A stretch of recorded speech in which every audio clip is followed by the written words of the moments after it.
Good morning सभी को। आइए अपने YouTube channel education by RP पर मैं राजेंद्र प्रसाद यादव आप सभी लोगों का इस चैनल पर स्वागत करते हैं। आप लोग को ये बताना चाह रहे हैं कि जो हमारी क्लास 10 एनसीईआरटी मैथ है उसमें हम लोग प्रश्नावली 8 जो है वो समाप्त कर चुके हैं। ट्रिग्नोमेट्री है ना, त्रिकोणमिति जो है वो हम लोग ख़त्म कर चुके हैं। हम लोग को ट्रिग्नोमेट्री की अनुप्रयोग पढ़ना है, इन यूज़ पढ़ना है ट्रिग्नोमेट्री की त्रिकोणमिति वाली। तो हम लोग को यहाँ पर कुछ बेसिक बातें जानना बहुत ज़रूरी है, वो आपको हम बता रहे हैं। उससे पहले यदि आप लोग क्या हैं, चैनल पर पहली बार हैं तो चैनल को सब्सक्राइब कर लीजिए और बेल आइकन को दबा दीजिए ताकि इस प्रकार के जो भी हम वीडियो बनाएं उसकी नोटिफिकेशन आप तक सबसे पहले आ जाए। चलिए बिना समय गंवाते हुए अपने सवाल पर चलते हैं। मतलब पहले इसको बताते हैं कुछ बेसिक चीज़ें, लेकिन आपको अंत तक देखना है ताकि हर सवाल और हर चीज़ आपको समझ में आ जाए। चलिए देखिए, इसमें जो हमारा है पाठ का अध्याय 9 है। अध्याय कौन सा हमारा 9 है और इसमें से बोर्ड में एक नए क्वेश्चन आता है 6 नंबर में, इसलिए बहुत इम्पॉर्टेंट है और बहुत इजी भी है। और इसका पाठ का नाम है त्रिकोणमिति के कुछ अनुप्रयोग। यहाँ पर हमें पढ़ना क्या है, ऊंचाइयाँ और दूरियाँ। मतलब इस ट्रिग्नोमेट्री का हमें ऊंचाई और दूरी के बारे में ही पढ़ना है और कुछ नहीं पढ़ना है ना। तो इसमें एक बात आती है दृष्टि रेखा क्या होती है। तो प्रेक्षक, प्रेक्षक मतलब देखने वाला व्यक्ति। जो व्यक्ति कुछ ही वस्तु को, किसी भी वस्तु को देख रहा है मतलब वो प्रेक्षक है। तो प्रेक्षक की आंख के उस वस्तु के बिंदु को मिलाने वाली रेखा होती है जिसे प्रेक्षक देखता है। जिसे मान लो यहाँ पर कोई व्यक्ति खड़ा हुआ है, यहाँ पर अगर कोई व्यक्ति खड़ा हुआ है, ये अगर इस पतंग को देख रहा है, ये वस्तु हमारा है, ये क्या है, वस्तु है। अगर ये व्यक्ति यहाँ खड़ा होकर इस पतंग को देख रहा है तो ये देखा है ना, तो इस वस्तु और प्रेक्षक के आंख इन दोनों को मिलाने वाली रेखा को हम क्या कहते हैं, दृष्टि रेखा कहते हैं। क्या कहते हैं, दृष्टि। मतलब उसकी दृष्टि किस वस्तु को देख रही है तो उस दृष्टि में जो जितना भी लाइन आएगी वो बन जाएगी दृष्टि रेखा। दूसरा, बस जो ये हमारा व्यक्ति खड़ा हुआ है, जमीन पर ही खड़ा हुआ है, तो उसकी आंखें जहां है उसके ठीक सामने अगर तिरछा देख रहा है वस्तु को तो वो दृष्टि रेखा है। और नीचे जो ये पड़ी रेखा होगा जहां पर वो खड़ा हुआ है, ये हमारा क्षैतिज रेखा कहलाता है। और इस पतंग की अगर जमीन से ऊंचाई की बात करें कि जमीन से कितने ऊंचाई पर ये पतंग उड़ रही है, उसे कहते हैं ऊर्ध्वाधर रेखा। ठीक है, ये ध्यान रखना। ऊर्ध्वाधर रेखा होता है और एक होता है क्षैतिज रेखा। इन दोनों को जानना जरूरी है। क्षैतिज मतलब जो जमीन पर पड़ी हुई है, ये रेखा जो होगी हमारी, है ना, जो क्या कहते हैं, अर्थ है ना, अर्थ वाली जो स्पर्श होती है करने वाली जो रेखा होगी वो कहलाएगी हमारी क्षैतिज रेखा। और ऊर्ध्वाधर रेखा जो सीधे खड़ी होगी, जैसे मीनार होता है या पतंग की ऊंचाई ले लीजिए सीधे, है ना, तो ये हमारी क्या कहलाती है, ऊर्ध्वाधर रेखा। एक इसमें बात करता है क्या, उन्नयन कोण क्या होता है। तो उन्नयन कोण मतलब जैसे दृष्टि कोण, दृष्टि रेखा, जो दृष्टि रेखा है और क्षैतिज रेखा से बने कोण को, ये क्षैतिज रेखा, ये दृष्टि रेखा है ना, इन दोनों के बनने वाले कोण, इन दोनों की रेखाओं के बीच में जो कोण हमारा बनेगा यहाँ पर, उसे कहते हैं उन्नयन कोण। अर्थात हम ये कह सकते हैं कि वह स्थिति जबकि वस्तु को देखने के लिए हमें अपना सिर उठाना पड़ता है। इससे मतलब यह है कि जब हम नीचे से किसी ऊंचाई की वस्तु को देख रहे हैं, किसी निचाई से अगर हम ऊंचे वाले वस्तु को देख रहे हैं, तो यहां पर जो कोण बनेगा वो हमारा कौन सा कोण कहलाएगा, उन्नयन कोण कहलाएगा। यानी हम नीचे जमीन पर खड़े हैं, किसी टावर को देख रहे हैं, किसी बिल्डिंग को देख रहे हैं, तिरंगे को देख रहे हैं, तो यहां अपना सर उठाकर तो देखते हैं, तो यहां पर जो कोण बनेगा वो कौन सा कोण कहलाता है, उन्नयन कोण कहलाता है ना। और इससे ठीक उल्टा जो होता है, अगर आप किसी छत से खड़े होकर, है ना, अच्छा ठीक है, इसको देखिए फिर आगे हम कुछ लिखकर बताते हैं। क्या एक अवनमन कोण होता है, उसको जानना बहुत जरूरी है। तो आप क्या समझे, ऊंचाई और दूरी में हमें इसका अनुप्रयोग पढ़ना है। दृष्टि रेखा क्या होती है, प्रेक्षक मित्र, प्रेक्षक जो देखने वाला व्यक्ति है वो जिस वस्तु जिस बिंदु को देखेगा तो उसको मिलाने वाली रेखा टोटल क्या कहलाएगी, दृष्टि रेखा कहलाएगी। और उन्नयन कोण क्या होता है, और क्षैतिज रेखा क्या है, तो क्षैतिज रेखा जो जमीन को छूते हुए या जमीन के स्तर की तरह इस तरह से पड़ी रेखा में जो होगी उसे हम कह सकते हैं क्या, क्षैतिज रेखा होती है। ऊर्ध्वाधर रेखा क्या होती है, तो जैसे हम मान लेते हैं पतंग है, तो जमीन से जितना ऊंचाई ये है, इस रेखा को अगर हम मिलाएं तो ये बन जाएगी क्या, ऊर्ध्वाधर रेखा। अच्छा, कभी खंभा की बात करेगा, कभी मीनार की बात करेगा, सवाल में हर तरह से बात करेगा, उसमें आपको कंफ्यूज होने की जरूरत नहीं है। ऊर्ध्वाधर रेखा मतलब सीधे खड़े होगी, क्षैतिज रेखा मतलब सीधे पड़ी होगी, है ना। और देखिए दृष्टि रेखा जो है, दृष्टि रेखा और क्षैतिज रेखा के बीच में जो कोण बनेगा उस कोण को क्या कहा जाता है? उन्नयन कोण। आपको हम समझाएं कि नीचे से किसी ऊंचाई की वस्तु को देखेंगे हम या किसी ऊंचाई के बिंदु को देखेंगे तो हमारे यहाँ जो गर्दन उठाने पर जो यहाँ पर हमारा कोण बनेगा वो हमारा कौन सा कोण कहलाएगा? उन्नयन कोण कहलाएगा। तो यहाँ तक आपको बातें समझ में आई। अगर यहाँ तक समझ में आई फिर आपको बता रहे हैं भी क्या? अवनमन कोण। उतना बताने के बाद में फिर आपको अभ्यास पर लेकर चल रहे हैं। तो देखिए इसमें क्या होता है कि एक अवनमन कोण की बात कहती है। अवनमन कोण क्या होता है? जैसे मान लो कोई ऊंचाई, किसी ऊंचाई पर खड़ा हुआ है, कोई अपने बिल्डिंग पर खड़ा हुआ है, मतलब छत पे या कहीं पर, वहां से अगर कोई वस्तु को देख रहा हो, किसी वस्तु को, तो उसका जो क्षैतिज होगा वो सामने वाला ये क्षैतिज बनाएगा। लेकिन हमें इसके बाहर तो लगाना नहीं पड़ेगा। अगर सवाल को हमें यहाँ लगाना पड़ जाए तो इस क्षैतिज रेखा को हम यहाँ बनाएंगे, है ना, क्योंकि जो भी हमारा क्षैतिज रेखा होगा, जो भी हमारा क्षैतिज रेखा होगा वो हमारा यहाँ से तो कोण बना लेगा। क्षैतिज रेखा ये होगा और तब यहाँ पर हमारा अवनमन कोण होगा। वस्तु तो हमारा यहाँ पर होगी और दृष्टि रेखा हमारी ये बनेगी। इसमें ये बताया गया है कि दृष्टि रेखा और क्षैतिज रेखा से इस प्रकार बने कोण को अवनमन कोण कहा जाता है, अर्थात वह स्थिति जबकि देखे जाने वाले बिंदु को देखने के लिए हमें अपना सिर को क्या करना पड़ता है? झुकाना पड़ता है। जैसे यदि हम अपनी छत पर खड़े हैं, वहां से खड़े होकर जमीन पर किसी वस्तु को देख रहे हो तो उस समय हम अपने सिर को क्या करते हैं? नीचे झुकाते हैं। तो झुकाने के बाद में जो यहाँ पर कोण बनेगा वो कोण हमारा क्या कहलाएगा? अवनमन कोण बनेगा। बहुत सिंपल सी बात है। जैसे मान लो यहाँ पर प्रेक्षक अगर है, जैसे मान लो कोई छत पर खड़ा हुआ है, यहाँ से अगर कोई वस्तु जैसे गेंद पड़ी हुई है, ये प्रेक्षक अगर इस गेंद को देख रहा है, इस वस्तु गेंद को, तो यहाँ पर जो है मतलब कोण तो यहाँ पर बताया गया। अवनमन का क्षैतिज रेखा ये बनेगी, क्षैतिज रेखा हमारा ये बनेगी और इस क्षैतिज रेखा और दृष्टि रेखा के बीच में जो बनता है कोण यहाँ पर वो क्या कहलाता है? अवनमन कोण कहलाता है। तो यहाँ का कोण और ये कोण, यहाँ का कोण और ये कोण बराबर होता है ना? क्यों बराबर हो के? ये भी क्षैतिज है, ये भी क्षैतिज है, इसके लिए भी ये दृष्टि रेखा है, इस वाले के लिए भी और इस वाले के लिए भी ये क्या है? दृष्टि रेखा है ना। तो इसे ऐसा कह सकते हैं कि ये आसन्न कोण पर भी बराबर बन सकता है, क्योंकि एक ही आसन पर दोनों कोण स्थित होते हैं। तो इधर का कोण और इधर का कोण दोनों क्या होते हैं? बराबर होते हैं ना। यहाँ का कोण और यहाँ का कोण जो है वो दोनों क्या हो जाएंगे? बराबर हो जाएंगे। तो इसमें भी वही चीज बताई गई है कि दृष्टि रेखा हमारी ये बनेगी और क्षैतिज रेखा, अब यहाँ पर क्षैतिज रेखा ये बनना कि जहाँ पर खड़ा है उसी के ठीक सामने वाला तो क्षैतिज रेखा बनेगा। जैसे हम जमीन पर खड़े हैं तो जमीन हमारी क्षैतिज रेखा होगी। अगर हम छत पर खड़े हैं तो छत के सामने जितना भी हमारी रेखा होगी इस बराबर की, वो हमारी क्या कहलाएगी? क्षैतिज रेखा कहलाएगी। तो यहाँ पर जो कोण बनेगा वो क्या बनेगा? अवनमन कोण। अच्छा, यहाँ पर हम क्यों बता रहे हैं? क्योंकि जब सवाल ऐसे मान लो अवनमन कोण हमें दे दिया और इसकी दूरी दे दिया, प्लस हमसे अगर पूछ ले कि इसकी ऊंचाई निकालो, तो यहाँ से तो कोई हमारा बन नहीं पाएगा फैक्ट। तो हम वहाँ पर इस कंडीशन में क्या करेंगे कि इस अवनमन कोण और उन्नयन कोण ये दोनों क्या मिलेंगे? हमें बराबर मिलेंगे। तो इस कोण को हम यहाँ उठाकर और इसकी ऊंचाई सीधा निकाल लेंगे, है ना। तो यहाँ पर अवनमन कोण और उन्नयन कोण हमेशा बराबर होता है। जितना उन्नयन कोण होगा उतना ही अवनमन कोण होता है और जितना ही अवनमन कोण होता है उतना ही उन्नयन कोण होता है। तो इसलिए हमें यहाँ पर ध्यान ये रखना है कि उन्नयन कोण और अवनमन कोण दोनों बराबर होते हैं।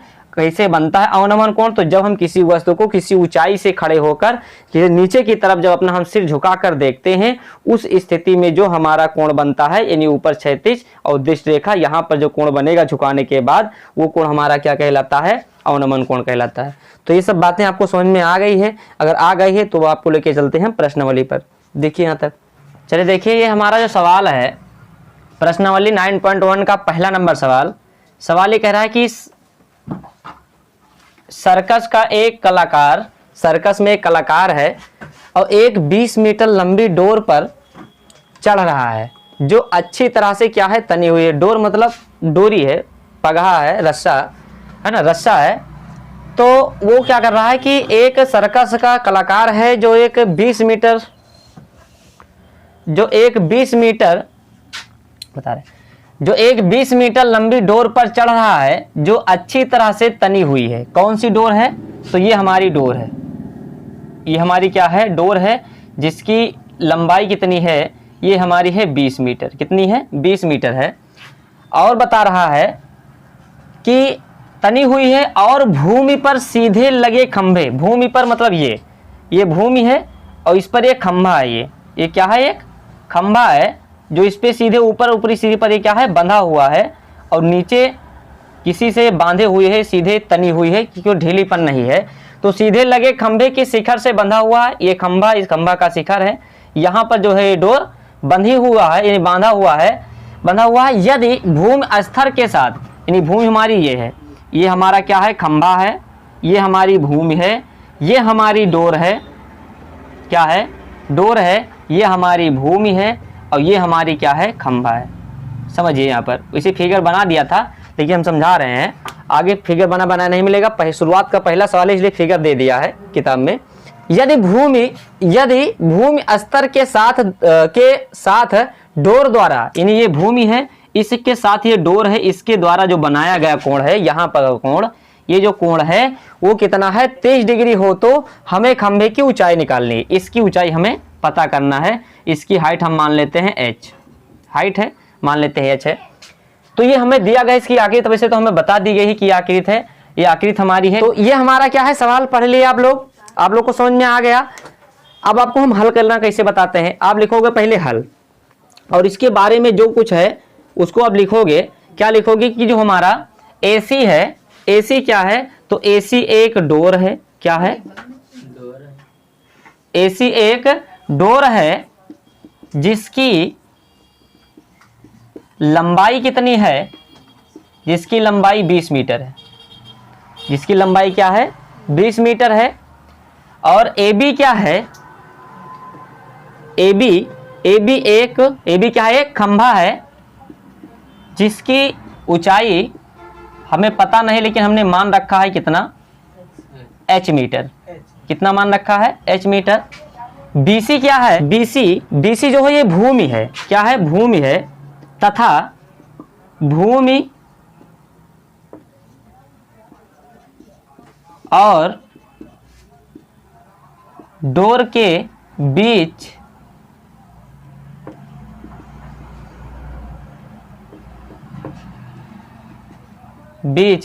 कोण कितना बना रहा है, कोण थीटा जो है वो कितना है, 30 है, तो 30 डिग्री कोण है ना।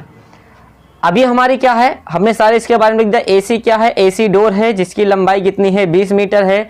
AB क्या है, AB हमारा एक खंभा है जिसकी ऊंचाई हमने मान रखा है h मीटर, हमने मान रखा है। और BC क्या है, ये भूमि है, और जो यहाँ पर कोण है यानी AC, यानी डोर और भूमि के साथ कोण कितना बना रहा है, 30 डिग्री का। अब हमारा एक त्रिभुज बनकर तैयार होगा, त्रिभुज ABC। तो यहाँ पर हम लिखेंगे त्रिभुज ABC में, ABC में हमने देखा, हमसे पूछ क्या रहा है, हमसे पूछ ये रहा है इसकी ऊंचाई।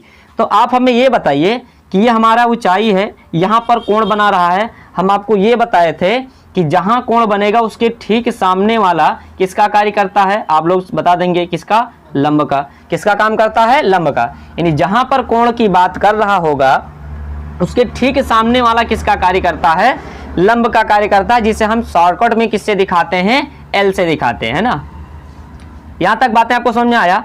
यहां पर देखो ये ऊर्ध्वाधर खंभा है, ये जमीन है, तो यहाँ पर 90 डिग्री कोण बनेगा। तो इसके 90 डिग्री जहां बनता है उसके ठीक सामने वाला किसका काम करता है, कर्ण का, जिसे हम किससे दिखाते हैं, K से।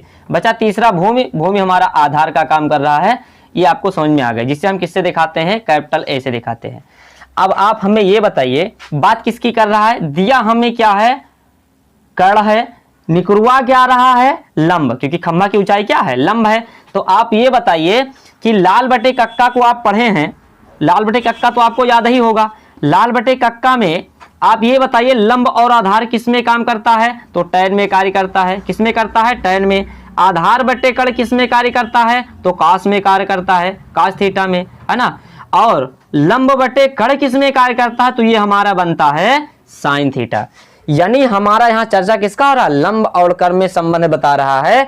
तो हम यहाँ पर हमारे दिमाग में क्लिक होना चाहिए कि लंब और कर्ण किसमें चर्चा करता है, साइन थीटा में, जो आपको याद है भली भांति, है ना। या कि तो यहाँ पर हम क्या लगा सकते हैं, साइन लगा सकते हैं, और दूसरा इसका उल्टा क्या लगा सकते हैं, कोसेक भी लगा सकते हैं। क्यों, क्योंकि उसमें भी कर्ण और लंब की बात होती है। और ये हमारा होता है सेक थीटा और ये हमारा होता है कॉट थीटा, है ना।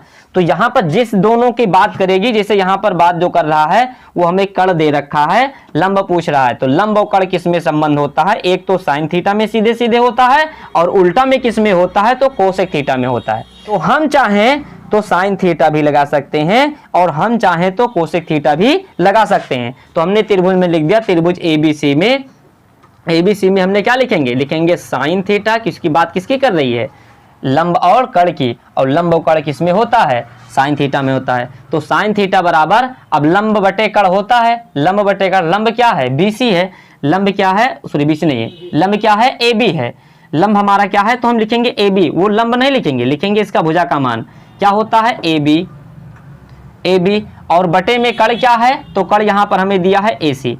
ये आपको केवल हम समझाने के लिए बताएं कि आपको पकड़ में आ जाए कि हमें कहां पर क्या लगाना है। इसलिए लाल बटे कक्का को ध्यान रखना कि जब कहीं लंब और कर्ण की चर्चा करें तो वहां पर साइन लगा देना या कोसेक लगा देना। तो हम साइन लगा रहे हैं सीधे सीधे मान। अब आपको पता है कि थीटा की वैल्यू कितनी है? थीटा की वैल्यू हमको दे रखा है कितना? 30 डिग्री। कितना दे रखा है? 30 डिग्री। तो यहां पर हम लिखेंगे क्या? साइन 30 डिग्री रखेंगे। साइन 30 डिग्री बराबर ए बी का जो मान है हम उस मान रखे हैं क्या? एच मान रखे हैं। क्या मान रखे हैं? एच। और ए सी का मान हमको दिया है कितना? 20 मीटर। अब आपको क्या टेबल याद होना चाहिए? क्या याद होना चाहिए? टेबल। तो आप बता सकते हैं, बहुत इजी है। साइन 30 का मान क्या होता है? 1/2। क्या होता है? 1/2 होता है ना। तो साइन 30 का मान 1/2 होता है और बराबर क्या लिखा है? h/20, यानी h बटे क्या लिखा है? 20 लिखा है। अब आप क्या करिए, देखिए 2 एकम हर को काटिए, 2 एकम 2 और 2 दहम्मा कितना हुआ? 20, और करा दीजिए क्रॉस मल्टीप्लाई। तो h एकम क्या बन जाएगा? h बन जाएगा, और 10 एकम कितना बन जाएगा? 10, यानी h बराबर कितना आ गया? h बराबर 10 मीटर। इसके मतलब कि जो हमारा है ऊंचाई वो कितना निकल के आ गया? 10 मीटर। तो आशा करते हैं कि आप लोग को ये सवाल समझ में आया है। बहुत ज़्यादा लेंथी है नहीं, पहला सवाल इसलिए छोटा सवाल दिया है, जिससे आप आगे बढ़ते जाएंगे वैसे थोड़ा लेवल उसका कठिन होता जाएगा।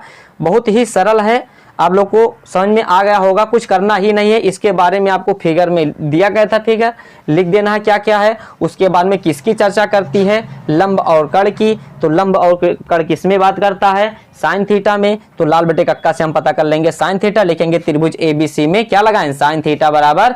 अब हमें यहाँ लंब बटे कर्ण नहीं लिखना, ये तो केवल हमें समझना है। तो लंब का कार्य कौन कर रहा है? टोटल भुजा का नाम रखेंगे AB, और कर्ण का कार्य कौन कर रहा है? टोटल भुजा का नाम है क्या? AC। तो AB बटे में क्या हो गया? AC हो गया। अब थीटा की वैल्यू हमें दे रखा है 30 डिग्री, हमने रख दिया साइन 30 डिग्री बराबर h का मान कितना है? h कहां से आया? तो ये AB है, क्योंकि हमने AB को मान रखा था h मीटर, तो हमने लगा दिया h, और बटे में AC, यानी AC क्या है? AC का मान 20 मीटर है। 20 मीटर लगा, मतलब 20 रख दिए है ना। अब देखिए साइन 30 का मान आपको याद होना चाहिए टेबल से। तो साइन 30 डिग्री का मान क्या होता है? 1/2 बराबर h/20। अब इससे 2 से काट दिए, ये दोनों हर में है, तो क्या हो जाएगा? 2 एकम 2, 2 दहम्मा 20। अब फिर करा दीजिए क्रॉस मल्टीप्लाई, h एकम h हो गया और 10 एकम क्या हो गया? 10 हो गया। तो h बराबर कितना आ गया? 10 मीटर, यानी हमें इस खंभे की ऊंचाई क्या आ गई? 10 मीटर। तो आशा करते हैं कि ये सवाल आपको समझ में आ गया। अगर आ गया तो देखिए यहाँ तक। चलिए देखिए, जो प्रश्नावली हमारी है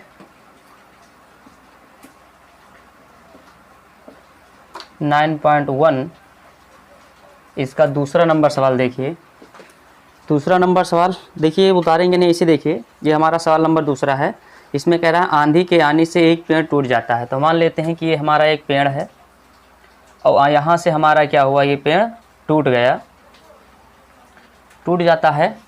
फिर बता रहा है कि टूटा हुआ भाग इस तरह मुड़ जाता है कि पेड़ का शिखर ज़मीन को छूने लगता है। ये पेड़ का शिखर है जो ज़मीन को छू रहा है, यानी छूने लगता है। इसके साथ, किसके साथ? ज़मीन के साथ। ज़मीन के साथ ही कितनी डिग्री का कोण बनाता है? 30 डिग्री का ये कोण बनाता है। 30 डिग्री का कोण बनाता है। पेड़ के पाद बिंदु की दूरी, ये पाद बिंदु जहाँ मतलब जड़ जो होता है पेड़ का जड़, यानी पाद बिंदु जहाँ पेड़ का शिखर ज़मीन को छूता है यहाँ तक, इसके बीच की दूरी जो है वो कितना है? 8 मीटर है। कितना है? 8 मीटर है। तो हमें पेड़ की ऊंचाई निकालनी है, पेड़ की ये टोटल ऊंचाई यहाँ से यहाँ तक। तो देखते हैं A, B, C और D। मान लेते हैं टोटल ऊंचाई पेड़ की क्या है? कैपिटल H मीटर है। और ये जहाँ से पेड़ टूटा है ये हमारा क्या है? स्मॉल h है। और ये हमारी, इसको हम मान लेते हैं x है, क्योंकि टूटा हुआ भाग है। अब इसको देखिए यहाँ पर, सबसे पहले हम क्या करेंगे? लिखेंगे हल, और इसके बारे में लिखेंगे कि क्या क्या है ये। तो ये होगा पहले हल। देखिए जो हमारा AC है, AC हमारा क्या है? AC एक पेड़ है, एक पेड़ है जिसकी ऊंचाई कितना है, कैपिटल H मीटर है, तथा BA क्या है, पेड़ टूटने के बाद बचा पेड़ है जिसकी ऊंचाई क्या है, स्मॉल h मीटर है, DB क्या है, और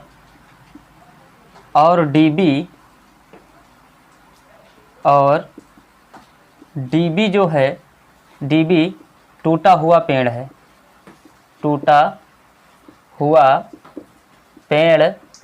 है, जिसकी लंबाई कितनी है, तो x मीटर है, तथा AD पेड़ का शिखर तथा पाद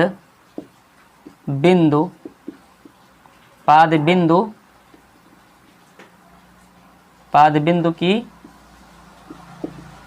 दूरी है, जिसकी लंबाई 8 मीटर है, तथा जमीन के साथ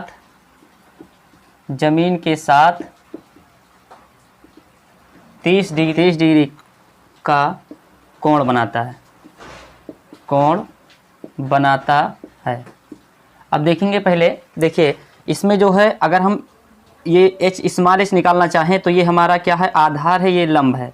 तो लाल बटे कक्का में जो है वो लंब बटे आधार किस में करता है, tan में करता है।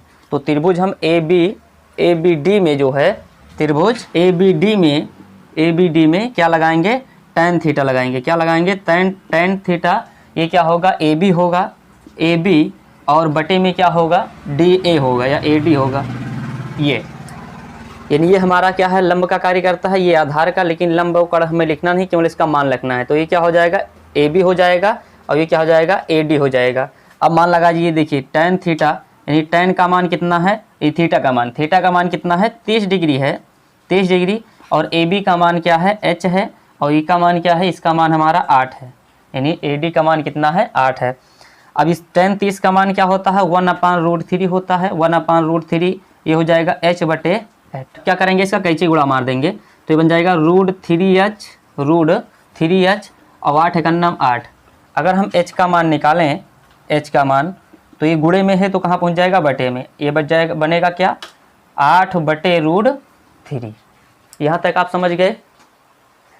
तो अगर यहाँ तक समझ गए तो फिर आगे देखिए। अब आगे हम त्रिभुज त्रिभुज ABD में, अच्छा अब हमें ये निकालना है। क्यों निकालना है, क्योंकि हमें पूरे पेड़ की ऊंचाई चाहिए। तो इतना भाग तो हमें मिल गया, पर इतना निकालने के लिए क्या करेंगे, इसको निकाल लेंगे। तो ये हमारा टोटल यही वाला भाग है, तो हम निकालेंगे यहाँ पर क्या, अब इसके सहायता से इसको निकालना चाह रहे हैं। तो लंब और ये क्या होता है, कड़ होता है। तो लंब कड़ किस में बात करता है, लंब बटे कड़ साइन में बात करता है। तो लिखेंगे त्रिभुज ABD में लिखेंगे क्या, साइन थीटा बराबर क्या बनेगा, साइन थीटा बराबर ये होगा हमारा AB, और बटे में क्या होगा, ये होगा हमारा BD। अब थीटा का मान कितना है, तो थीटा का मान 30 डिग्री है, तो बनेगा क्या, ये बनेगा हमारा साइन 30 डिग्री, और बराबर ये क्या बन जाएगा, साइन 30 डिग्री है, ये बराबर हमारा बन जाएगा AB का मान क्या है, H है, और DB का मान जो हमारा है, DB का मान X है। DB का मान क्या है, X है, क्या है, X है। तो X का जब हम गुणा कराएंगे, ये कैंची गुणा होगा, यहाँ पर थोड़ा एरर था, हमारा DB का मान क्या है, हम X मान रखे हैं, X मीटर है ना। तो ये होगा X, क्रॉस मल्टीप्लाई कराएंगे तो बन जाएगा X बराबर, ये बन जाएगा 2H। क्या बन जाएगा, 2H। और H का मान हमने क्या निकाला है, 8/√3। तो X बराबर हो जाएगा 2 गुणे 8/√3। इसको गुणा कराएंगे तो बन जाएगा 8 दूनी कितना, 16, यानी X बराबर बन गया 16 और बटे में √3। हमें टोटल H का मान चाहिए। अगर H का मान चाहिए तो ये किससे बना हुआ है, तो देखिए H बराबर क्या है, ये स्मॉल h प्लस x, तो हो जाएगा स्मॉल h प्लस x। दोनों का मान लगाएंगे तो h बराबर क्या होगा, देखिए स्मॉल h का मान हमारा आया है 8/√3, 8/√3 और प्लस x का मान क्या आया है तो 16/√3। ठीक है, जब जोड़ेंगे तो हमारा बनकर क्या तैयार होगा तो h बराबर हो जाएगा, देखिए हर बराबर है तो 16 8 हो गया कितना 24, 24 और बटे में कितना हो गया √3। अब कराएंगे परमेकरण, परमेकरण यानी क्या होता है बस हर से ऊपर नीचे हमें गुणा करा देना है।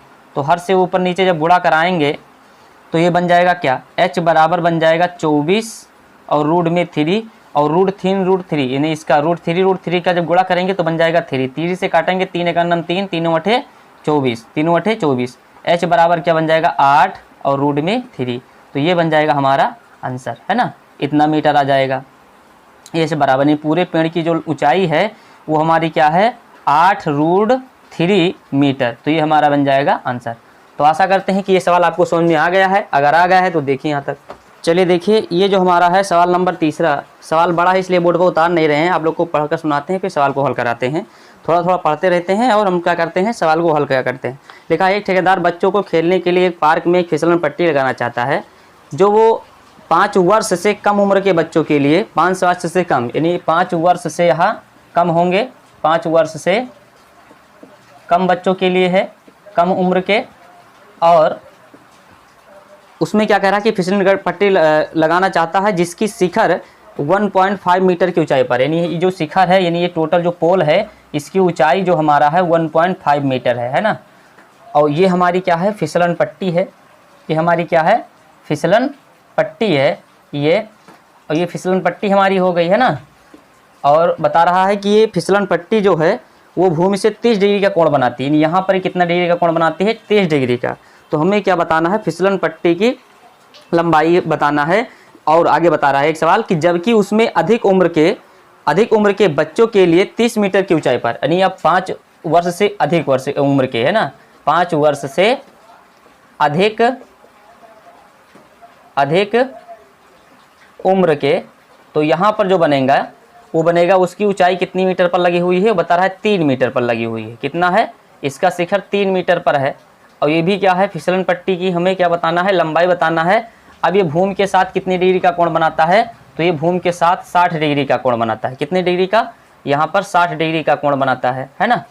तो इसमें हमें क्या बताना है, इसमें बताना है जो भूमि के साथ 60 डिग्री का कोण होता है तो फिसलन पट्टी की लंबाई क्या होनी चाहिए, दोनों कंडीशन में फिसलन पट्टी की लंबाई क्या होनी चाहिए। तो देखिए ये हमारा क्या है ए बी और ये सी है, इसमें हम लगा देते हैं पी क्यू और आर लगा देते हैं ना।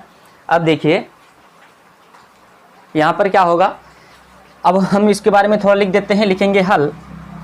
और हल में क्या होगा, जिसे लिखा है कि ये BC है, BC क्या है, BC एक पोल है, क्या है पोल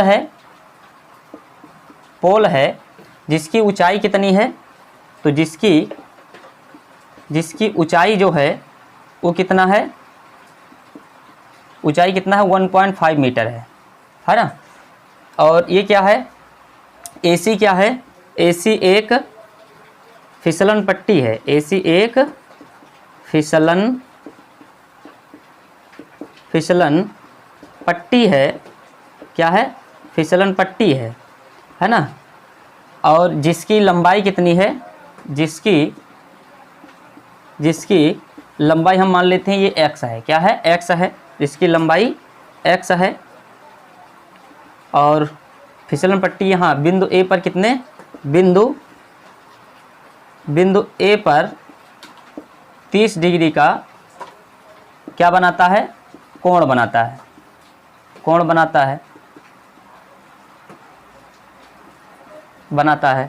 अब हमें क्या करना है, अब यहाँ पर हमको या निकालना है x निकालना है। तो देखिए ये लंब है, ये क्या है कर्ण है ना। लंब कोण किस में होता है तो लाल बटे कक्का में, अगर हम देखें लाल बटे कक्का में तो इसमें बात करता है किसका लंब बटे कर्ण साइन में बात करता है। तो इसमें हम क्या लगाएंगे साइन, लिखेंगे त्रिभुज ABC में C में क्या लगाएंगे साइन थीटा बराबर ये क्या बनेगा BC बनेगा, क्या बनेगा BC और बटे में क्या होगा AC।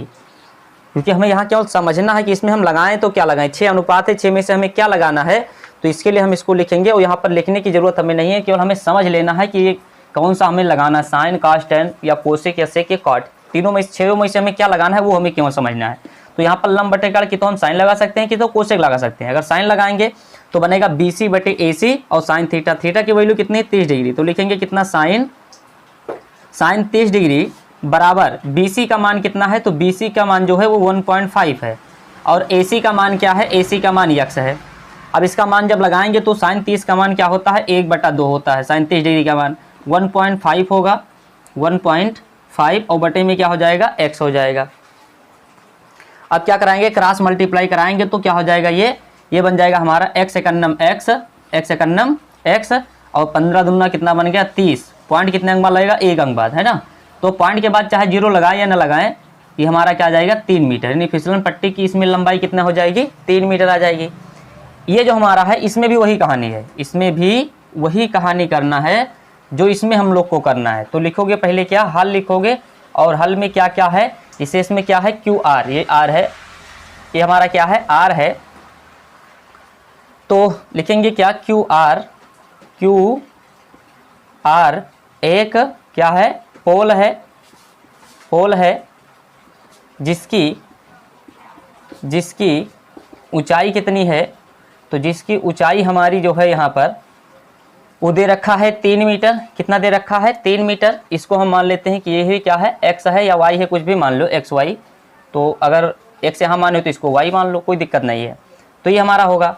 और जो हमारा PR जो है PR एक क्या है फिसलन पट्टी है, क्या है फिसलन पट्टी, तो ये हो जाएगा हमारा फिसलन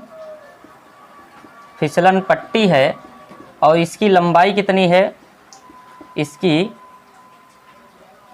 इसकी लंबाई वो कितनी हमारी y मीटर है, कितना है y मीटर है ना। बिंदु P के साथ कितना 60 डिग्री का कोण बनाता है, 60 डिग्री का क्या बनाता है कोण बनाता है। अब देखिए इसमें हम क्या करेंगे, कौन सा त्रिभुज लेंगे, त्रिभुज इसमें लेंगे हम PQR, त्रिभुज लेंगे PQR, तो PQR में हम क्या लगाएंगे, ध्यान दीजिए इसमें भी क्या है, ये लंब है ये कड़ है, तो लाल बटे कक्का से साइन ही बनेगा, तो लिखेंगे क्या साइन थीटा, क्या लिखेंगे साइन थीटा PQ, ये मान क्या लगाएंगे QR लगाएंगे, ये क्या लगाएंगे QR, तो ये हो जाएगा QR बटे में ये क्या बनेगा, ये बनेगा हमारा PR, क्या बनेगा PR, है ना, क्या बनेगा PR साइन थीटा की वैल्यू कितनी है 60 डिग्री, तो लिखेंगे साइन 60 डिग्री बराबर QR की मान कितनी है तो 3 है और बटे में PR की मान कितनी है तो y है। अब देखिए यहाँ पर इसका जब मान हम लगाएंगे तो बनेगा क्या,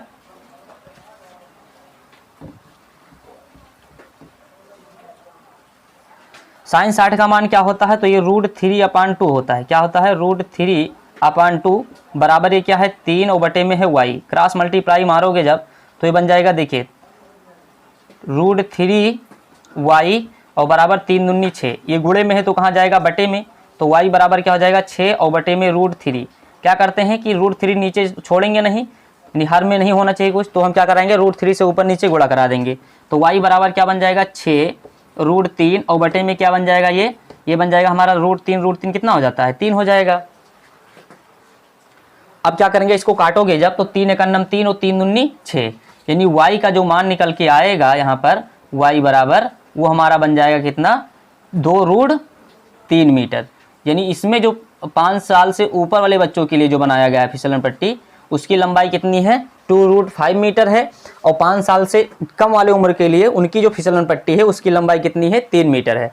तो आशा करते हैं कि ये सवाल आपको समझ में आ गया है, अगर आ गया है तो देखिए यहाँ तक।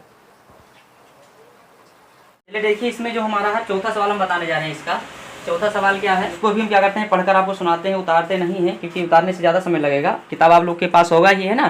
तो देखिए चौथा नंबर सवाल कह रहा है भूमि के एक बिंदु से जो मीनार के पाद बिंदु की दूरी कितनी है यहाँ पर 30 मीटर है। देखिए हमारा कोई एक बिंदु है, मान लेते हैं ये बिंदु है और ये बिंदु जमीन पर है और एक ये भवन हमारा है मीनार है, ये क्या है एक मीनार है। तो ये मीनार बता रहा है कि ये बिंदु और मीनार के पाद बिंदु मतलब मीनार का जड़ इसके बीच में दूरी कितनी बता रहा है 30 मीटर की बता रहा है। कितना बता रहा है, ये बता रहा है 30 मीटर की दूरी पर, ये 30 मीटर की दूरी पर है। अब बता रहा है आगे, कह रहा है मीनार के शिखर का उन्नयन कोण, यानी मीनार, यहाँ से जब मीनार को देखा जाता है तो यहाँ पर इसके शिखर को, मीनार के ऊपर वाले भाग को देखा जाता है, शिखर को देखते हैं तो जमीन के साथ कितने डिग्री का कोण बनाता है, तो 30 डिग्री का कोण बनाता है। तो यहाँ पर हम देखेंगे कितना, 30 डिग्री का कोण बनाता है। तो इसमें बता रहा है मीनार की ऊंचाई निकालिए। बहुत इजी सवाल है, इसकी हमें क्या निकालना है, मीनार की ऊंचाई निकालना है।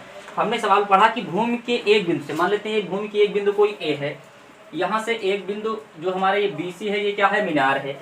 तो बिंदु ए से और ये बिंदु जो B है, ये मीनार का पाद बिंदु है। इसके बीच की दूरी बता रहा है कितना, 30 मीटर बता रहा है। कितना बता रहा है, 30 मीटर। तो 30 मीटर हमने रख दिया। फिर आगे बता रहा है कि मीनार के शिखर का, यानी यहाँ से मीनार के शिखर को देखा जाता है, चोटी को, मीनार के ऊपरी हिस्सा को, तो ये कितने डिग्री का कोण बनाता है, तो बता रहा है 30 डिग्री का जो है, ये 30 डिग्री का मीनार की 30 डिग्री का क्या बनाता है, उन्नयन कोण बनाता है। तो हमें मीनार की क्या निकालनी है, ऊंचाई निकालनी है। बहुत ईजी है। देखिए इसको, पहले इसके बारे में लिखिए, लिखोगे हल क्या क्या है। BC जो है, BC क्या है, BC एक मीनार है। क्या है, एक मीनार है और जिसकी ऊंचाई कितनी है, जिसकी ऊंचाई हम मान लेते हैं h मीटर है। कितना है, h मीटर है। तथा बिंदु A तथा मीनार की पाद बिंदु, मीनार की पाद बिंदु क्या है, B के